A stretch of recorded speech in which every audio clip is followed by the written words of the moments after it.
Hello everyone. तो class हमने आपको पढ़ाया था स्वर्ग बना सकते हैं रामधारी सिंह दिनकर जी का लिखा हुआ। तो आज हम रामधारी सिंह दिनकर जी का संक्षिप्त जीवन परिचय लिखेंगे। ठीक है, तो सारे बच्चे फटाफट निकाल ले अपनी कॉपी। सबसे पहले जीवन परिचय, फिर उसके बाद जो आपका था स्वर्ग बना सकते हैं उसके पद्यांश पर आधारित प्रश्न उत्तर। ठीक है, तो सबसे पहले आप लिखोगे श्री रामधारी सिंह दिनकर का जन्म। श्री रामधारी सिंह दिनकर का जन्म 30 सितंबर 1908 को 30 सितंबर 1908 को बिहार के मुंगेर जिले के सिमरिया गांव में एक कृषक परिवार में हुआ। मिला लीजिए, श्री रामधारी सिंह दिनकर का जन्म 30 सितंबर 1908 को बिहार के मुंगेर जिले के सिमरिया गांव में एक कृषक परिवार में हुआ।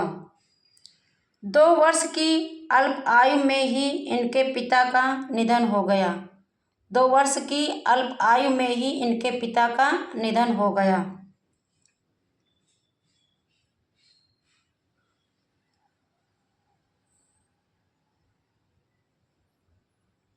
मैट्रिक की परीक्षा में सर्वाधिक अंक प्राप्त करने पर इन्हें भूदेव स्वर्ण पदक, ब्रैकेट में लिख लीजिएगा, भूदेव स्वर्ण पदक, सिंगल वाला जो है इन्वर्टेड कॉमा है, पहले इधर से फिर इधर से, BA ऑनर्स की परीक्षा पास करने के बाद इन्होंने अध्यापक का कार्य किया।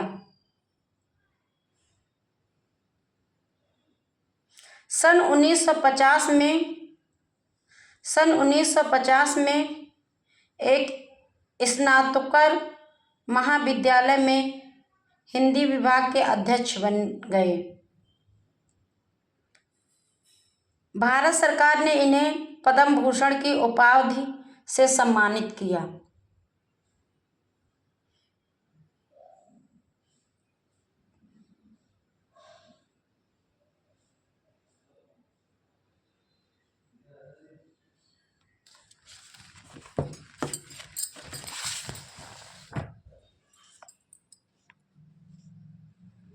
चौबीस अप्रैल सन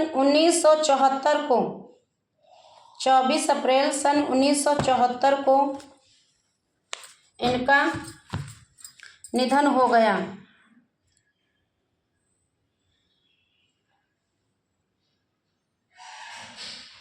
इनकी प्रसिद्ध काव्य रचनाएं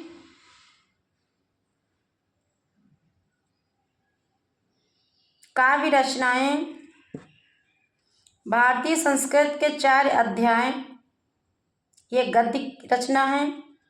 कुरुक्षेत्र, रेणुका, हुंकार, रसवंती, रसिमर्थी, परशुराम की प्रतीक्षा, ये इनकी रचनाएं हैं। लास्ट में दिनकर जी की रचनाओं में राष्ट्रीयता की गूंज दिखाई देती है। अब आप एक क्वेश्चन लिखोगे,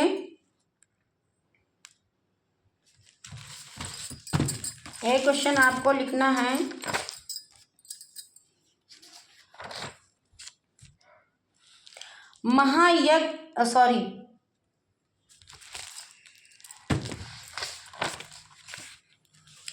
स्वर्ग बना सकते हैं पद्यांश का सारांश लिखिए। पद्यांश का सारांश लिखिए, ये क्वेश्चन है। आंसर में लिखना है आपको, स्वर्ग बना सकते हैं पद्यांश में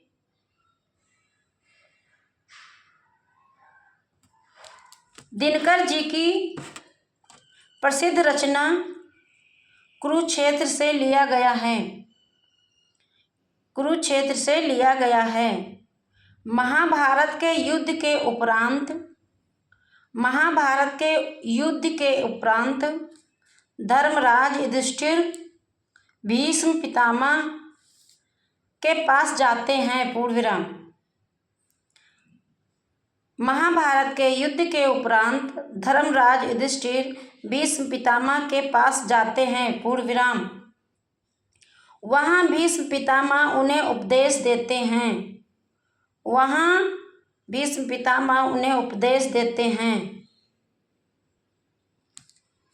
वह पितामह द्वारा युधिष्ठिर को दिया गया अंतिम उपदेश है।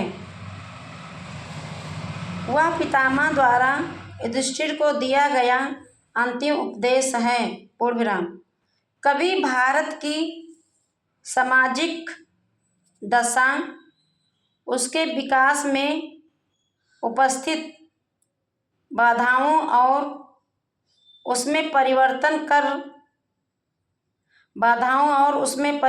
कर उसे स्वर्ग बनाने की बात करते हैं। पितामह युधिष्ठिर से कहते हैं कि इस धरती पर जन्म लेने वाले प्रत्येक व्यक्ति का इस भूमि पर समान अधिकार है। इसलिए प्रकृति प्रदत्त सभी वस्तुओं का उपभोग आपस में मिल बांटकर करना चाहिए। पूर्णविराम।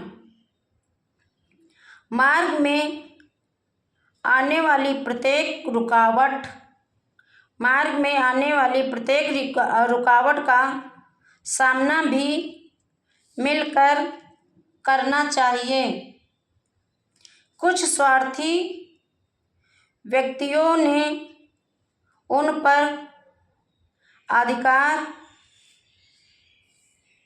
जमाना शुरू कर दिया और समाज में भेदभाव को जन्म दिया, जिससे संघर्ष की सृष्टि हो रही है। पूर्णविराम। मनुष्यों को अपने लाभ का त्याग कर समाज में स्वतंत्रता, समानता तथा बंधुत्व की स्थापना करनी चाहिए और धरती को स्वर्ग के समान बनाने का प्रयास करना चाहिए। पूर्णविराम। कविता द्वारा आपस में मिलजुल कर एक दूसरे की सहायता, भावनाओं को समझने और जीवन की समस्याओं पर विजय पाने के बारे में कहा गया है। Thank you class. आज के लिए 2 क्वेश्चन आपके हमने कंप्लीट करवा दिए हैं।